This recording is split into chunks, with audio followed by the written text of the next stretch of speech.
Welcome, everybody. Thank you for being here for our deep dive into Universal Truth number 2, which is connect.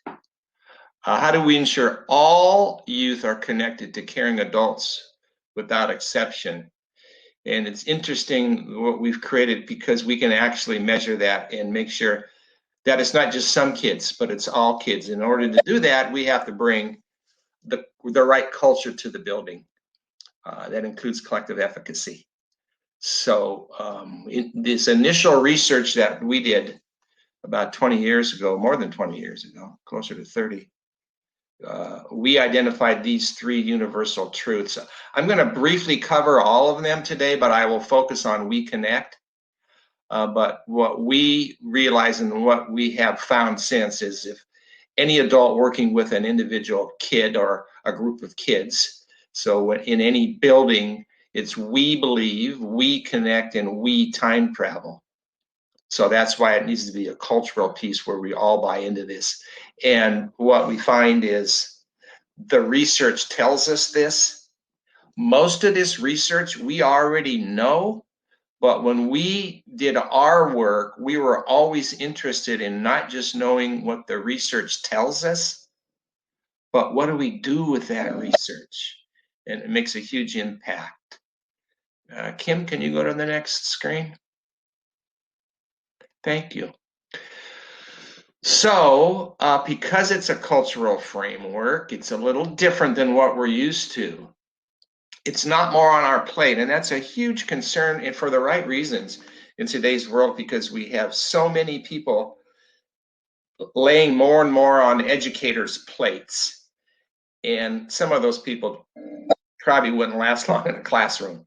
So first off, I want to thank everybody that's here for the work you do. I know how hard it can be at times, and we believe if we create the right culture, it helps us all want to show up to work every day and create the kind of environment we know kids need. Again, it's not a program, it's this cultural framework. It's really a lot about thinking. So again, when we wanted to look at all this research, we spent time thinking about it. We encourage people to think about what it is we're doing rather than just going through motions. It's a third, professional and organizational development. So we believe this is the kind of organizational development and professional development that we need to do and have the kind of conversations that maybe a lot of people aren't having in their schools at this point. So it only supplements, it's not more on that plate. Kim, can we look at the next slide?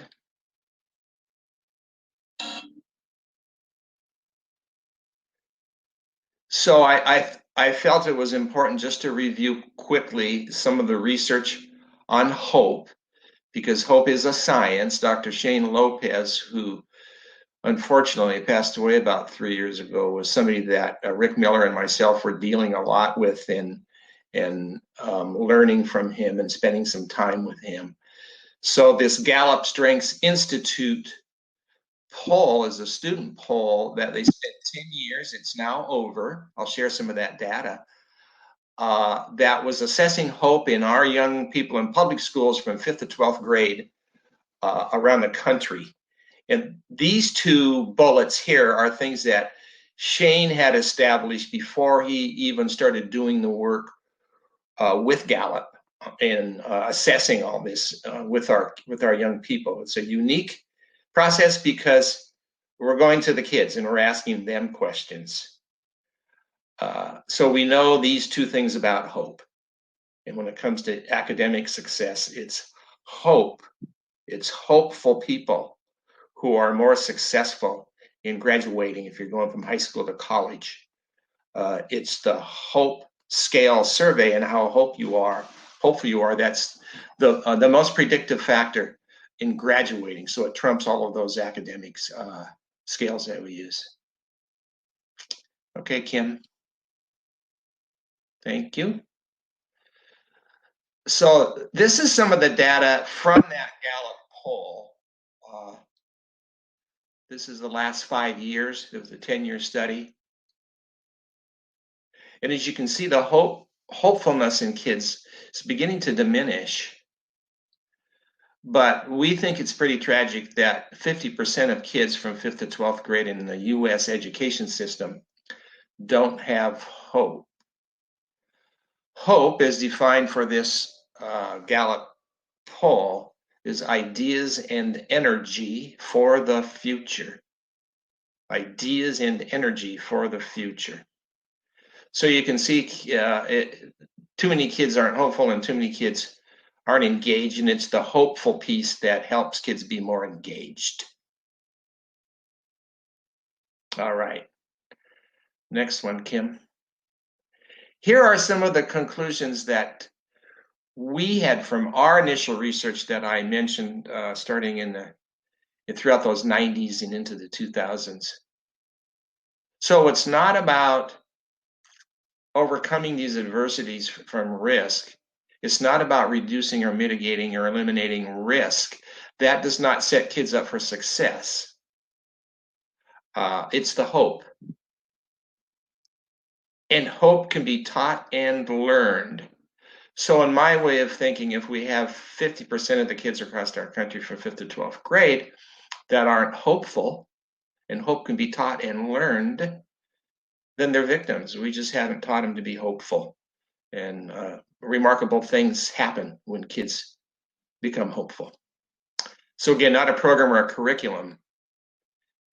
It's in the lives of the youth we serve. It's about those adult relationships, not just knowing about them, but practicing this and even capturing data if you want, which is universal truth number 2. All right. Next, Kim.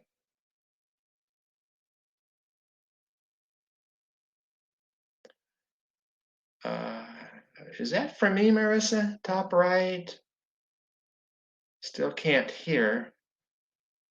Yeah, no, I haven't heard anybody. But I can look down at the chats. So universal truth 1, we're going to cover real quick because I just think it's important to do a quick review. So the first thing we learned, which is just the self-fulfilling prophecy or the Pygmalion effect. And again, we've known about this for 50, 60 years. We just don't practice it enough. So we know kids will succeed if they're surrounded by adults who believe they can succeed. And you can't fake it. So it's not a program, it's a cultural framework. And we want to make sure that that we can bring a culture into a building where all the adults believe in all the kids. And we have a way to define that and to measure it. Next, Kim. So here's just some data that we've collected over the years. This probably isn't as up to date as it could be, but what we continue to see is it hasn't changed much. So on a Likert scale of 1 to 10, we ask the question. The statement is that all kids are capable of success, no exceptions. And then where are you at on that scale? And as you can see, it's about 1 out of 2. This 50% crops up in a lot of stuff. But then when we ask the adults in the buildings to speak to their colleagues, excuse me, you can see that they say only 13%. So it's, I get this, but other people don't. And then you can see in the community, the belief is even less.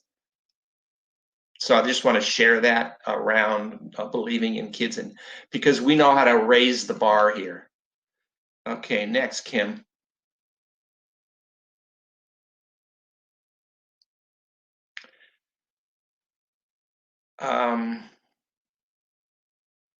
So Marissa, are there a number of people out there right now that can't hear me? So here's an example of a 2-year process in one of our Kids at Hope schools in Tri-Cities, Washington.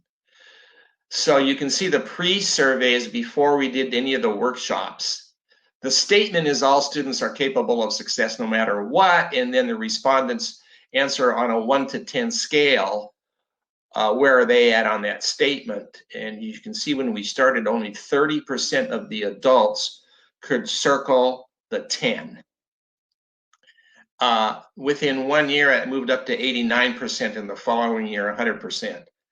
So picture that in your mind going into a building in a school where 100% of the adults believe that every kid can succeed no matter what. And it's interesting that it started out at 30%. That's pretty low. But as we all know, unfortunately, in too many cases, we don't believe in all the kids, we believe in some of them. Okay, Kim, next. This is just an example then. One of the fun things I get to do when I visit Kids at Hope Schools is take pictures, because there's a lot of kids' work on the wall. So this was just one of many on the wall that day. This was in a school in Gig Harbor area. This was a brand new student, a young girl, I think 7 or 8. She was brand new to that school. And she says, I am nervous because I won't make any friends today, but not no more. I'm a kid at Hope. I am capable of success, no exceptions. I believe in myself. So all they had done at this point was the Kids at Hope Pledge. And for those of you who know what that is, you can just see that right here. And that's all research driven. So that's an example then of what kids speak to Kids at Hope. And that particular one is on Universal Truth, one is believing. Okay, Kim, thank you. So here's Universal Truth number 2. And we'll spend some time on this. So again, we say this is universal throughout the literature, and it's universal for every child, every youth, adults too.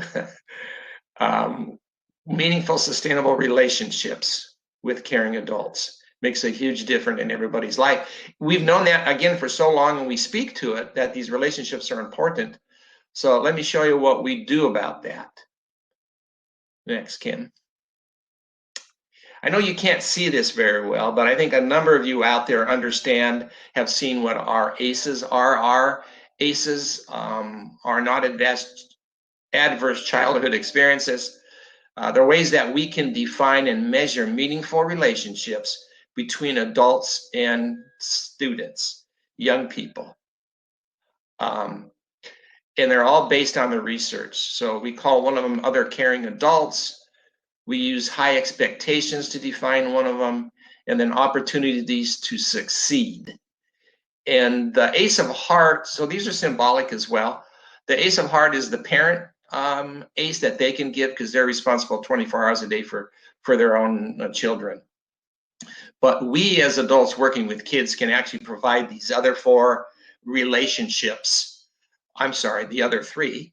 Club, spade, and diamonds to those kids. And so we've defined them.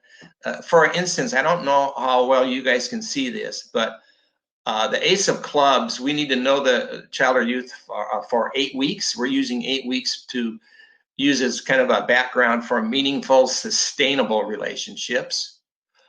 You can describe at least 3 positive characteristics about this young person. And then you believe that they're just comfortable around to ask you a question. So it's not a deep relationship. But when we say yes to all 3 of those, then we believe that we're providing that need to create a meaningful relationships, and we define it as the Ace of Clubs. Again, Ace of Spades is about high expectations and the research around that. Ace of Diamonds about opportunities to succeed and the research around that. And so now at the end of the day, we can actually create an environment where it's intentional. I think that's the missing component in a lot of the work we do. If we're not intentional, we just know what we're supposed to do. So we can collect data, we can create reports, and I think the next slide has something on that, Kim. Well, no, it's not this one, but the next one. So this is that culture survey again, everybody. We looked at the first one, which is the statement was about believing in all kids without exception. This one is to look at these meaningful relationships that we know are important. And everybody in every community knows that these are important. And they expect kids in schools to create meaningful relationships with the adults that are there. So the statement for this Likert scale, this is another Likert scale, 1 to 10, is it is a priority of your school organization that each student have a meaningful relationship with a teacher, administrator, or staff.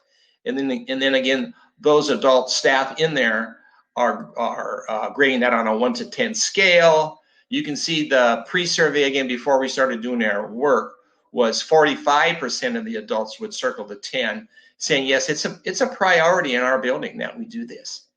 And you can see 7 or below was 23%. And it's really, I think, very cool that within a year, it had moved up to 85% saying yes, because we're intentional. We bring meaningful relationships into the conversations. And then when you're ready, we can measure them. And then that following year, you can see it was 100%.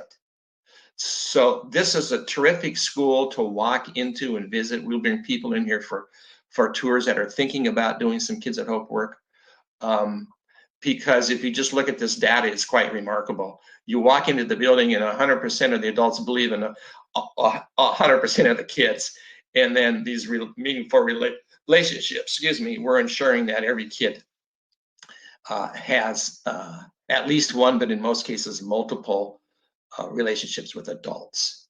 So now we're moving beyond just knowing that this is important and defining meaningful relationships and measuring them and sharing that data. And if you think about some of the reports you can get, you can be very, very intentional about the kids that are falling through the cracks and making sure we're intentional again about having these relationships. And again, you can't mandate this. We can measure this and be intentional about it, but really it's genuine and it's what we want to do. It comes from the heart, and it's the cultural side, not the bureaucratic side of the organization for the most part. The bureaucratic side is we're going to measure this stuff. So I think that's some nice data to share. Here's one earlier when we first got into ACEs tracking. I think it was a couple of years. It might have been in 7 or 8. I don't remember for sure. This is a school in Lakewood near Tacoma. And as you can see, they had 1.88% of kids that had no ACEs. That was 5 because it's a small school, 266. And then you can see how many kids were getting 1 to 3, 4 to 6, 7, or 7 or more ACEs. And that can be 1 ACE from 7 different people, or it could be 3 from 2 different ones and 1 from somebody else. So it's just measuring this and collecting this data. And now let's look what happens the next year. Can you hit the, thank you, Kim. So by the next year, there was nobody that didn't get any ACEs. And then if you look at the 4 to 6 and 7 plus, now we have 90% of the kids in this building that are getting multiple ACEs, multiple connections, meaningful relationships with the caring adults in that building. So our whole process in working with Universal Truth Number 2 was not to just define who those adults are, teachers, coaches, parents, different adults, mentors. Those are just the titles of our work. We need to all be treasure hunters. We need to all connect with kids.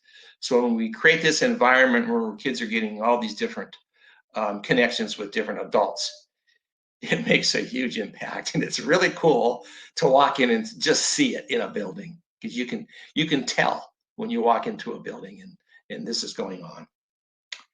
Okay, what's next, Kim?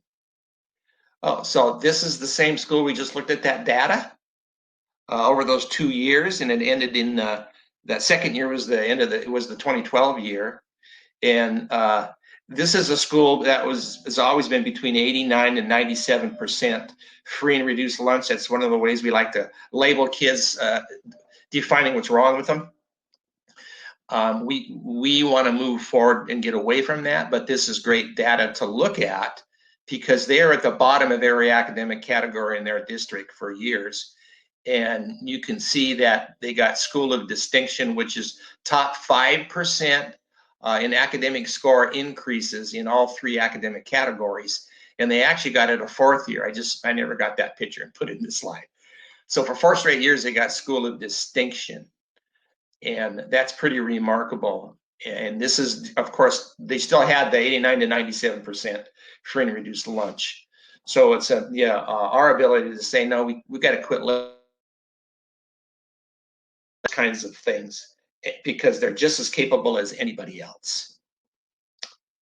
Okay, Kim.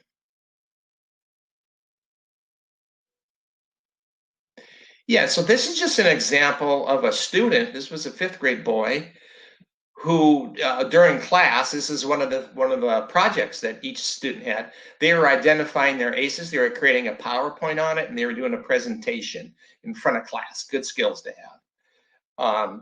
So he identified all 4 of the ACE categories by name. They're his parents and these different people. Some of those are school people. Some of them are neighborhood people. But I think this is really powerful in that kids now are aware of who those ACEs are. They're reaching out. They understand the importance of having positive relationships with adults, and they can be taught that this is very important, and you can be part of that process by reaching out and by trusting the right adults. Okay, what's next, Kim? Oh yeah, this is just an example. I think this was actually out in Arizona, but for this classroom, this teacher had what you called her chain links every morning, and she would write something. In this case, she had the kids write it, which was "I can." So that was the link, "I can," and then the student finished it. As the kids at Hope School, I can what? And this is a 6-year-old girl that said, "I can be myself." It's what we're all trying to do. So I think there's some real insight with those kids. If I was president, I would. So is it about 3-4 years old when your hippocampus is developed enough to understand you have a past and a future, which is where teaching hope lies? So this is in an early learning center. If I was president, I would help my mom clean the house. If I was president, I would help people get their lunch boxes. And so now we can recognize kids for empathy, which is really important, and just help kids mentally time travel, which Rick Miller will cover in depth in our next webinar. So it doesn't make any difference how young you are. So that was Universal Truth 2. And so we've covered We Believe briefly, We Connect, hopefully in some depth, and there'll be some questions around that. And briefly, I'm going to go through the third universal truth, which is we time travel. So what Kids at Hope says is we want kids to be able to visualize a future and mentally time travel, come back and prepare for that future. So there's a whole body of research in positive psychology called mental time travel. And again, when we read it, we wanted to create a way of what do we do with that knowledge? Because we know if kids can articulate their future and start setting goals, it'll have a huge impact. What's next, Kim? Are you awake, Kim? Whoops. Oh, yes. Hope. The ability to visit your future, right? Which we now know. And so what we did is we defined that future. Again, it's how do we practice this stuff? So we call the future 4 destination points in life. And those 4 destination points are where we're all going: home and family, education and career, community and service, hobbies and recreation. We say they're all 4 important. Then kids can return to the present because they've time traveled to the future in their minds, and they can prepare themselves for the journey, which really means they just set goals and they're thinking about their future. And I think this is our biggest contribution to youth development. And the key to it is it's not just education and career, is it? And that's important, but we're saying there's more to it than that. And so now it's not a comparative model on academics, kid to kid. It's just every kid being the best they can be.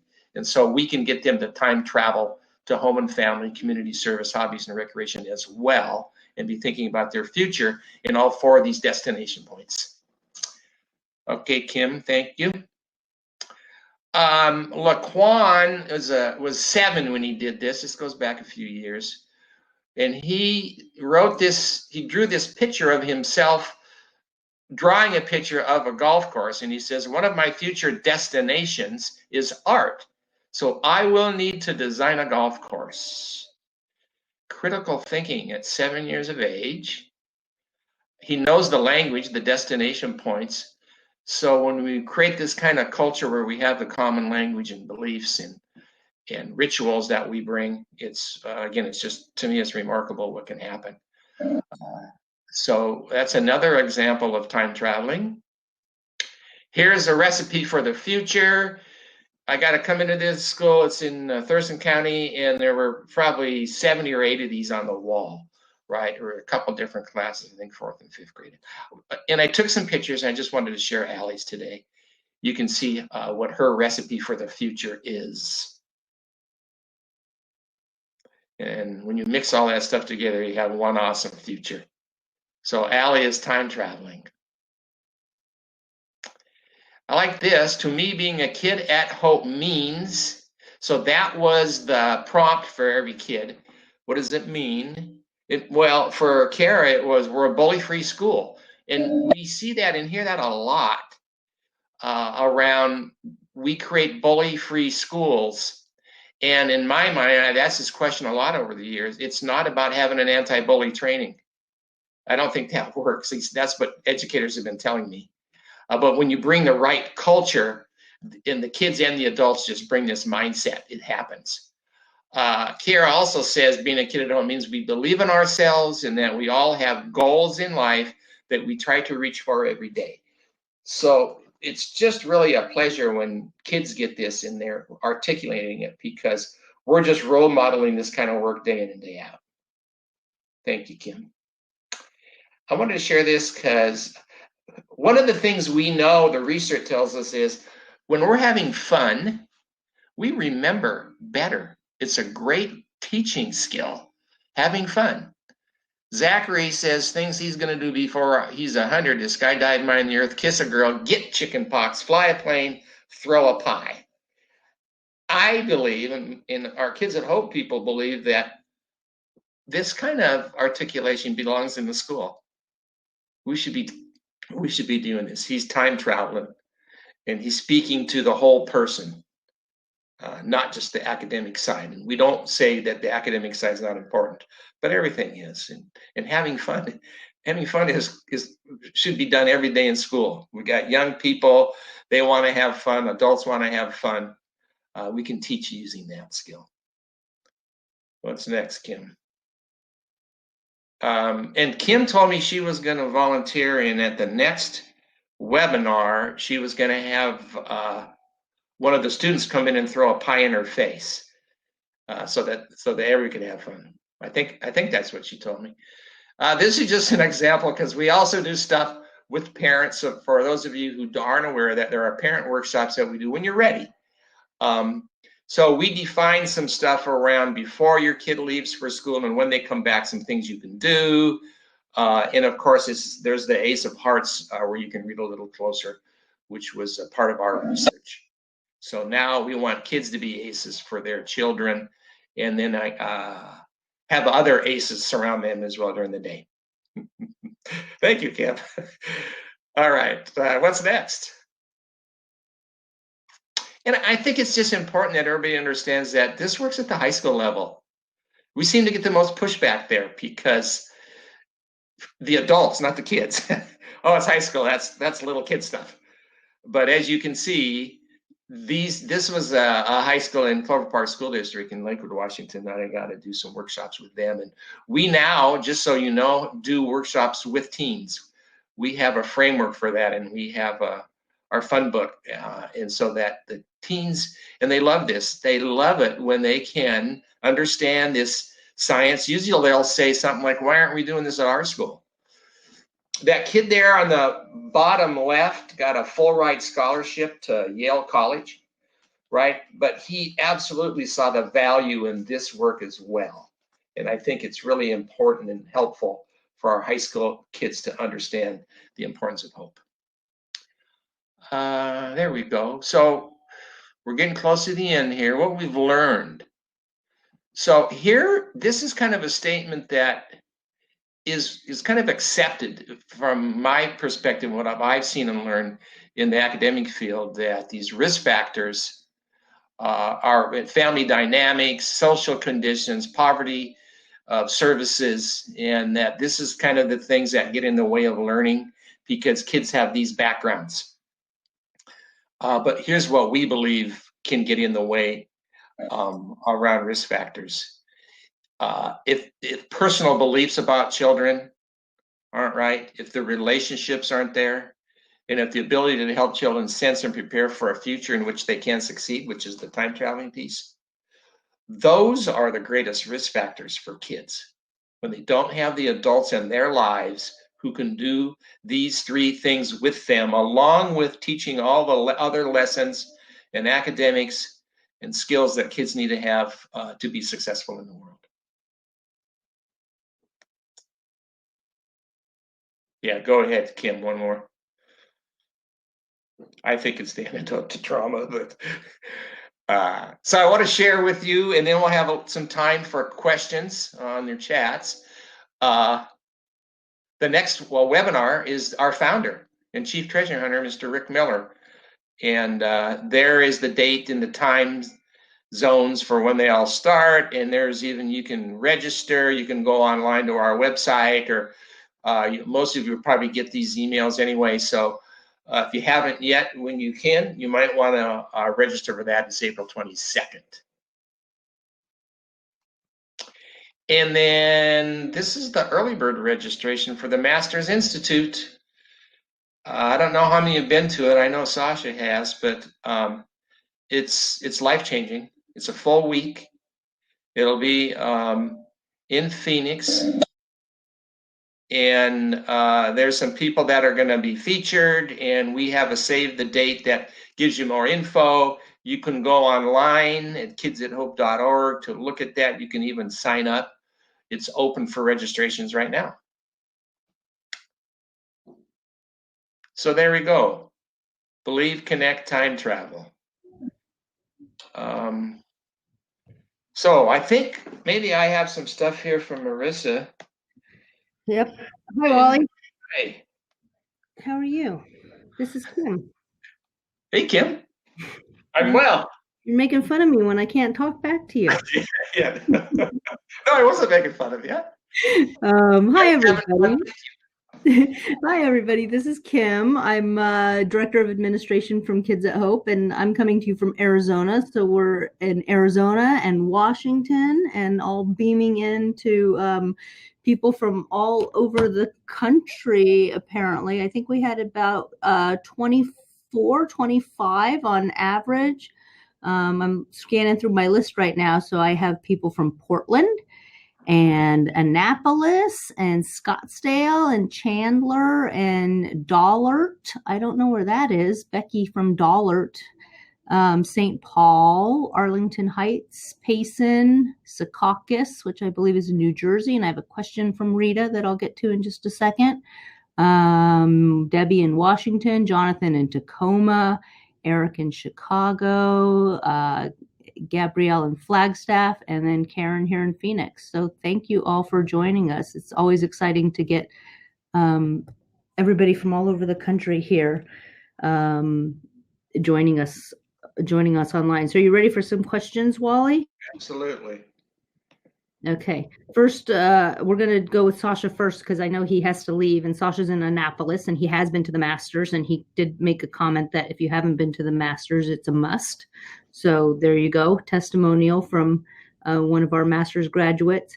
But Sasha is asking, does there need to be a connection between expectations and opportunities? For example, the same treasure hunter dealing with both? No, I don't think so at all. So one of the things, I'm glad you brought up the opportunities, because the focus too often that we've seen is around kids' behavior. And we need to be able to focus more on what they can accomplish. So not just the behavior, they got to be accountable for their behavior. But what about those opportunities they can have to be successful? And and Sasha, it's a good question, because one of the things that we absolutely know is if some of you haven't looked at the research on collective efficacy, I would recommend you do that, because it's really turning into what a lot of the researchers say is one of the most important factors in education if we're going to help all kids succeed. And so, and it makes it so much more fun when we have fellow treasure hunters. We're working together and we're talking about our students, and we're being able to share the successes we're having with them. And it's no longer just me that has to connect with every kid. It's we that gets every kid connected. That's the goal, is getting every kid in the building connected with an adult. So I hope that helps. Thanks, Wally. Rita from Secaucus, which I believe is in New Jersey. I had to Google it. She says, does the race between the adult and child matter in terms of connections? Sure. Well, it's, there's more than one way to answer that. I'm a member of NAACP Tacoma, and that group has really engaged in Kids at Hope and supports it, because our concept is it's all kids, no exceptions. I think within certain ethnicities, that type of culture, it's important that we engage everybody, whether they're Latino or African American or Native American. That part of that needs to be in our curriculum and in our interactions with kids as adults. But no, my experience is the race between the adult and the child is not as important as just creating that relationship, which is trust. And when a kid can trust an adult, huge strides can be made. Thanks, Wally. And Rita corrected me. She is actually in Chicago, and she agrees with your comments. So thank you. Yeah, thank you. I don't know if we have any others. I just, Karen said the Masters is amazing. So thank you, Karen. Hopefully we get to see you again this year. Does anybody else have any other questions, or Wally, you have any other last minute thoughts? We're going to wrap a little early today, it looks like, but if you have any other questions, send them in right now. No, I think with these meaningful, sustainable relationships, that this ability to assess that and measure it is a remarkable thing that can be done, and it makes a huge impact. And but again, it comes from the heart. So this is how we meld bureaucracy and culture, by getting to the point where we're okay now and we're going to measure it and then use that data. So some of the reports you can run are how many kids here are getting no ACEs. Then you can identify kids that you can reach out to. You can see how many adults are giving how many ACEs out to which kids. You can see which kids and adults are connecting. So that I think that means that the new model can be, if a kid's misbehaving and getting in trouble, which sometimes happens in schools, instead of getting a group together surrounding the kid with a counselor and a principal and some teachers, you can simply look at this data and go, oh, it happens to be the custodian, Mr. Smith. He's connecting with this kid. And that's the person you bring in to have that meeting when a kid's struggling and they're acting up. And usually there's reasons there, and you just have to find out what they are. So that's good. I just wanted to add that. Yep. Thanks, Wally. And just so everybody knows that's still with us, we do record the webinars, and it takes in about 24 hours, we have a link created, and if you registered for this, we will send it to you via email. And if you don't hear from us, go ahead and send us an email or a phone call. You can reach Wally at kidsathope.org or Kim at kidsathope.org, or reach us through our website, and we can send you a recording of this webinar if you would like to share it with friends or colleagues. Our next one's in April, like Wally mentioned. Rick Miller will be back to talk about our third universal truth, time traveling, and then we hope to do some fun stuff with possibly some guests that we'll bring on in the upcoming months with our webinars. We're super busy in March. We have 2 mini masters, which I'll mention real quick. Mini masters are regional masters institutes that we do over 2 days. One coming up with Wally up in Washington at the end of March, and then another one in Manitowoc, Wisconsin in the middle of March. So we'll be all over the country in March. So we'll have to wait till April to do our next webinar. And that's all I have, Wally. Anything else from you? No, thank you everybody for taking time to log in today.